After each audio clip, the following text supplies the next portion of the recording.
Dan Miller, Historical Solutions, LLC. We've had a wild and woolly weekend, haven't we? As we sit here on Monday, January 30th, a lot going on politically. I don't want you to lose sight of an important anniversary that is today, Monday, January 30th. I'd like you to stay with me for just a couple minutes, and I want to take you through this story. Zone in on that map, if you will. That is South Vietnam. It is January 30th, 1968, and each red dot symbolizes a coordinated surprise attack that the North Vietnamese launched on South Vietnam and the American Army in late January of 1968. It is called the Tet Offensive, and it caught everybody off guard. A lot of American soldiers were surprised at the sudden assault from North Vietnamese forces. The South Vietnamese were equally caught off guard as well. However, there were very rapid gains made in turning that assault back.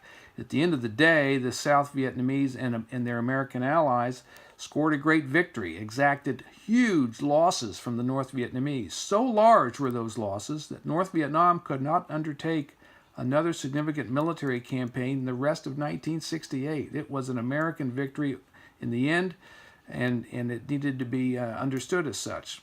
However, in the immediate experience of it all, it was a shock, and it was images like this, which is the execution of an accused Viet Cong informant. The execution and it's many other images like it just seemed to capture the utter surprise and jarring reality that the Tet Offensive represented, at least for a short time.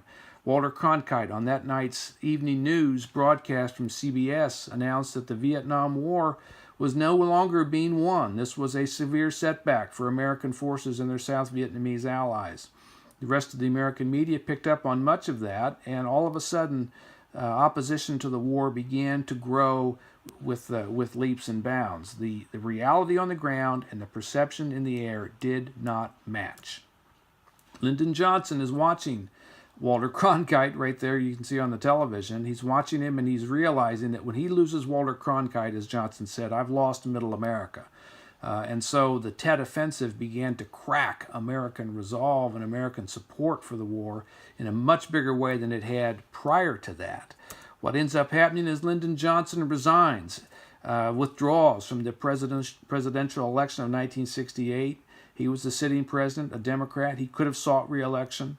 He decided not to. It was a monumental decision for him to reject that opportunity, for him to step down, in essence, at the end of his present term, and it shows you the powerful effects that the Tet Offensive had. Even though it was a loss, the powerful effects that it had on the American psyche.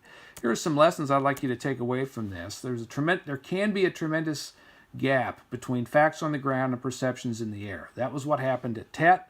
On the ground, it was a victory. In the air, it was seen as a loss.